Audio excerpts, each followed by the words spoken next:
Assalamualaikum warahmatullahi wabarakatuh. Perkenalkan saya Agustianto, mahasiswa Pascasarjana Institut Setiami Jakarta.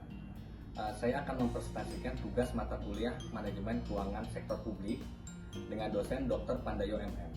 Pada kesempatan kali ini saya tidak sendiri, tapi ditemani oleh teman saya yaitu Mbak Andi Putri Johar. Tugas mata kuliah tersebut adalah dengan judul Pengendalian dan Audit Keuangan Negara. Untuk yang pertama nanti akan dipresentasikan oleh Mbak Andi Putri Johar. Dan untuk mempercepat waktunya, Bapak Ibu dan teman-teman semua, kita lihat yuk videonya. Assalamualaikum warahmatullahi wabarakatuh. Perkenalkan, saya Andi Putri Johar Tentriwaru, mahasiswi Pascasarjana Institut Ilmu Sosial Manajemen Setiami Jakarta.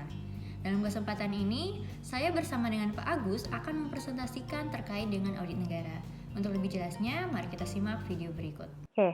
Pengelolaan suatu keuangan sebaiknya dilakukan secara efektif, efisien, transparan, dan bertanggung jawab, apalagi dalam mengelola suatu keuangan negara, yang dimana keuangan negara ini menjadi salah satu unsur pokok terselenggaranya pemerintah negara, agar tercapainya kesejahteraan dan kemakmuran warganya. Agar arus pengelolaan keuangan negara kita jelas dan dapat dipertanggungjawabkan, maka dibentuklah suatu badan yang bertugas sebagai pemeriksa yang berlandaskan dengan undang-undang yang berlaku serta sesuai dengan standar yang telah ditetapkan. Penyusunan standar pemeriksaan tentu memerlukan sebuah acuan, di mana untuk hal ini dibuatkan sebuah kerangka konseptual pemeriksaan yang selanjutnya disebut dengan kerangka konseptual. Kerangka konseptual inilah yang mendasari pengembangan SKPN atau Standar Pemeriksaan Keuangan Negara, yang ditujukan sebagai acuan dan dasar bagi BPK, pemeriksa, aparat pengawasan intern pemerintah yang melaksanakan audit kinerja dan audit dengan tujuan tertentu, serta akuntan publik yang melaksanakan pemeriksaan keuangan negara berdasarkan ketentuan undang-undang. SKPN ini ditujukan sebagai penyusunan standar pembukuan dan pengguna laporan hasil pemeriksaan atau LHP, BPK dan pihak-pihak lain yang terkait dengan standar pemeriksaan dan atau pemeriksaan pengelolaan dan tanggung jawab keuangan negara. Adapun lingkup kerangka konseptual ini adalah menyangkut gambaran umum pemeriksaan keuangan negara, unsur-unsur pemeriksaan, prinsip-prinsip pemeriksaan serta hubungan antara kerangka konseptual, ketentuan undang-undang, standar pemerintah, dan lain-lain. Sebelum kita bahas lebih lanjut, kita perlu memahami terlebih dahulu apa sih yang dimaksud dengan audit atau pemeriksaan. Nah, apa sih audit itu?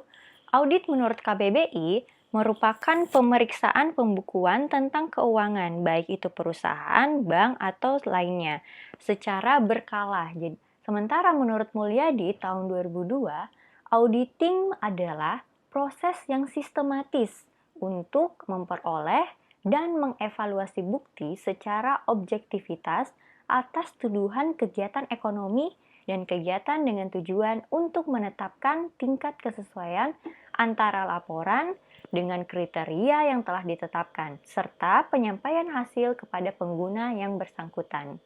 Apa aja sih jenis audit itu? Jenis audit itu ada 3. Ada audit laporan keuangan, audit kinerja, dan audit tujuan tertentu. Apa aja sih perbedaannya? Yang pertama, audit laporan keuangan. Objek dari audit laporan keuangan ini adalah laporan realisasi anggaran. Yang kedua, neraca, laporan arus kas, serta catatan atas laporan keuangan. Apa aja sih kriteria yang digunakan dalam audit laporan keuangan? Yakni ada 3. Pertama, standar akuntansi pemerintah. Yang kedua, prinsip-prinsip pengendalian intern. Dan ketiga adalah peraturan perundang-undangan. Laporan hasil dari audit laporan keuangan ini memuat sebuah opini, di mana opini ini merupakan pernyataan profesional mengenai kewajaran laporan keuangan yang telah disajikan. Adapun kriterianya, yakni harus ada kesesuaian dengan standar akuntansi pemerintah.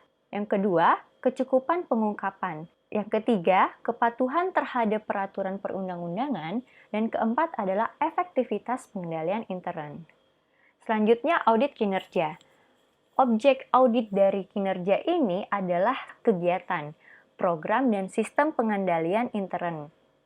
Sementara, untuk aspek-aspek kinerjanya itu dilihat dari segi ekonomis, efisiensi, dan efektivitas. Kriteria dari audit kinerja yakni standar pelayanan minimal, Key Performance Indicator, standar kinerja, dan best practice. Adapun laporan hasil audit atas kinerja yakni memuat temuan, kesimpulan, dan rekomendasi. Di sini kita bisa melihat perbandingan antara audit keuangan dan kinerja adalah audit keuangan memastikan kewajaran dari laporan keuangan, sementara kinerja memastikan ketaatan terhadap peraturan dan kebijakan. Jelas terlihat objeknya juga berbeda. Objek dari audit keuangan adalah terletak pada laporan keuangan, sementara audit kinerja adalah organisasi, program, fungsi, dan kegiatan. Oke, selanjutnya adalah audit dengan tujuan tertentu. Secara definisi, pemeriksaan dengan tujuan tertentu merupakan pemeriksaan yang dilakukan dengan tujuan khusus, yakni pertama, pemeriksaan atas hal-hal lain di bidang keuangan, seperti misalnya audit ketaatan, audit fraud, dan audit investigatif.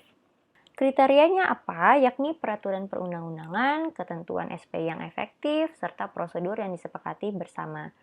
Laporan hasil audit ini memuat kesimpulan, yakni apakah keuangan negara atau suatu daerah itu mengalami kerugian, kekurangan penerimaan, ketidaktertiban administrasi, serta ada atau tidaknya indikasi pidana korupsi melalui audit investigatif tersebut. Secara garis besar, pemeriksaan keuangan negara itu diatur di dalam Undang-Undang Nomor 15 Tahun 2004 tentang pemeriksaan, pengelolaan, dan tanggung jawab keuangan negara, di mana di dalam undang-undang ini yang dimaksud dengan pemeriksaan adalah proses identifikasi masalah, analisis, dan evaluasi secara independen, objektif, dan profesional berdasarkan standar pemeriksaan untuk menilai kebenaran, kecermatan, kredibilitas, dan keandalan informasi mengenai pengelolaan dan tanggung jawab keuangan negara.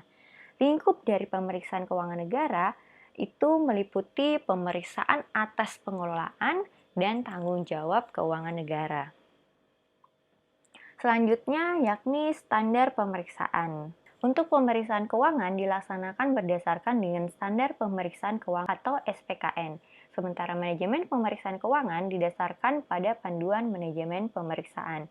Tujuan dari standar pemeriksaan ini adalah untuk menjadi ukuran mutu bagi para pemeriksa dan organisasi pemeriksa atas pengelolaan dan tanggung jawab keuangan negara. Standar ini memiliki arti sangat penting karena bukan saja bagi pemeriksa tetapi juga pihak-pihak lainnya seperti manajemen entitas yang diaudit dan para pengguna laporan audit serta stakeholder lainnya. Standar audit yang diterbitkan oleh organisasi audit memiliki kekhasan masing-masing. Tapi pada dasarnya, standar audit yang diterbitkan oleh organisasi-organisasi audit tersebut memuat 3 hal utama yang sama. Jadi, standar pemeriksaan ini berlaku untuk BPK, akuntan publik untuk dan atas nama BPK, serta aparat pengawasan intern pemerintah. SPKN ini terdapat kode etik APIP.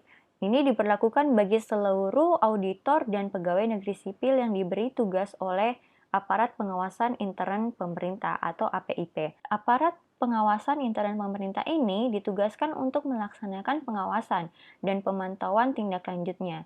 Isi dari kode etik APIP ini memuat 2 komponen, yakni prinsip-prinsip perilaku auditor yang merupakan pokok-pokok yang melandasi perilaku auditor, serta aturan perilaku yang menjelaskan lebih lanjut prinsip-prinsip perilaku auditor.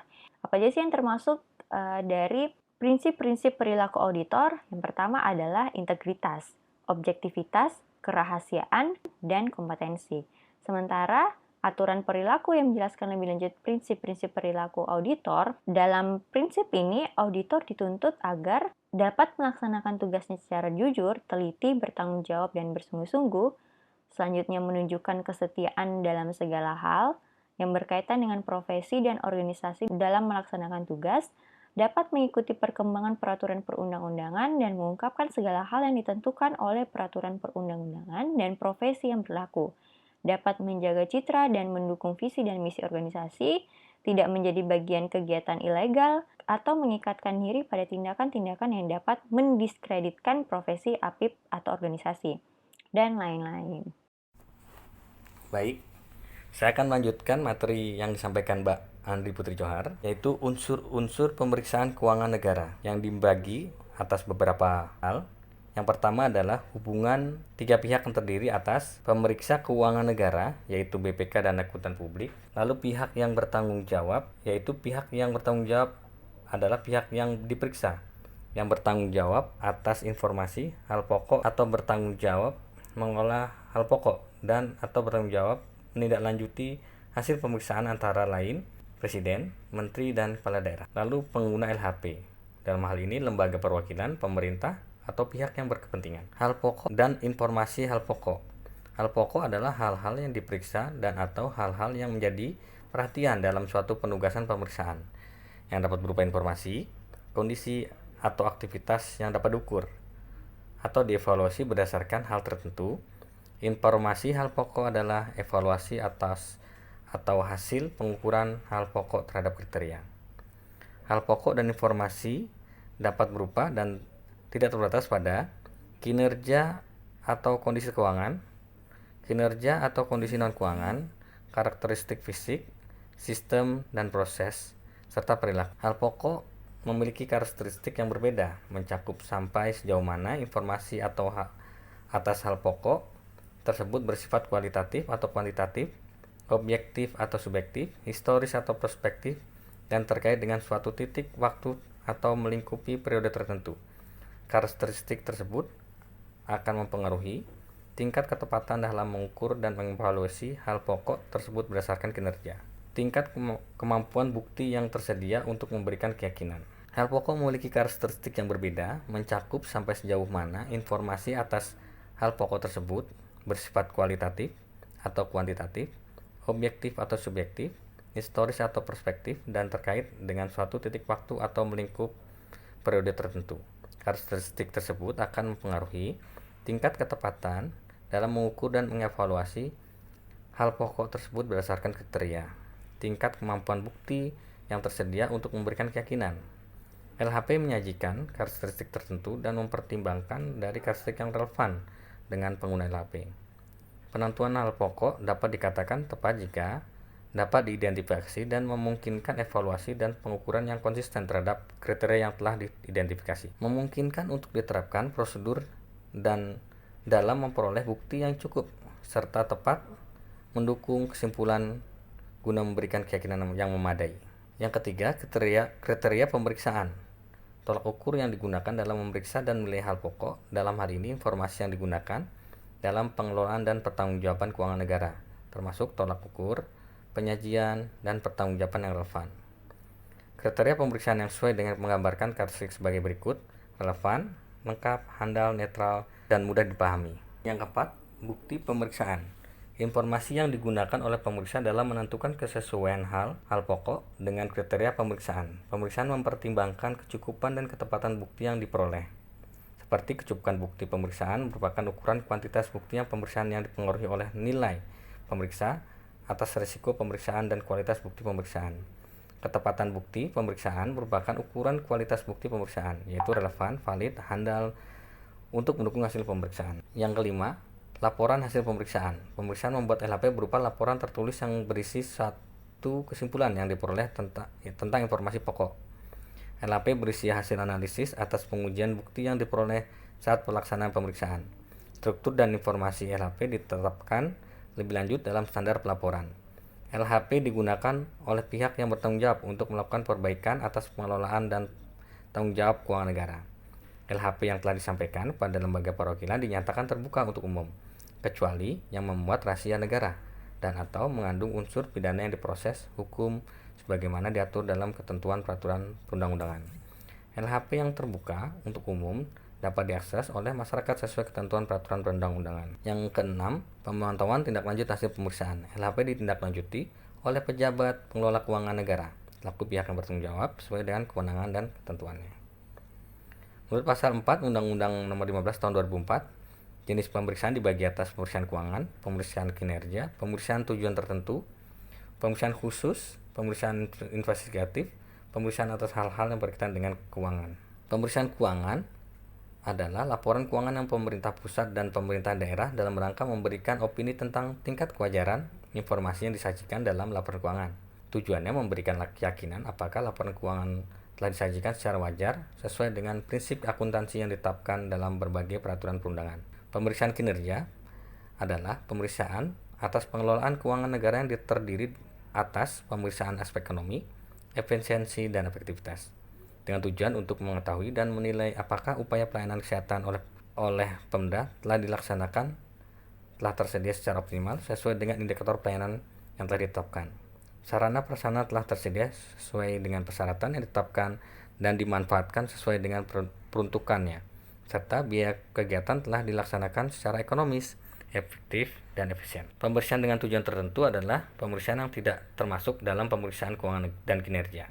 Tujuannya untuk menguji dan menilai apakah SPI atas pengelolaan dan pertanggungjawaban keuangan negara telah dirancang dan dilaksanakan secara memadai dan telah mematuhi persyaratan kepatuhan terhadap perundang-undangan tertentu. Beberapa hal permasalahan hasil audit BPK secara umum adalah sebagai berikut: ketidaktertiban administrasi, ketidaktepatan dalam penggunaan dana, penggunaan dana yang tidak sesuai peruntukannya, penggunaan dana yang tidak jelas pertanggungjawabannya, pertanggungjawaban pengguna dana yang tidak didukung dengan bukti-bukti yang memadai, serta penggunaan dana yang merugikan keuangan daerah. Demikian Bapak Ibu presentasi dari kelompok kami. Semoga bermanfaat untuk Bapak Ibu dan teman-teman semua. Sampai jumpa di lain kesempatan. Terima kasih.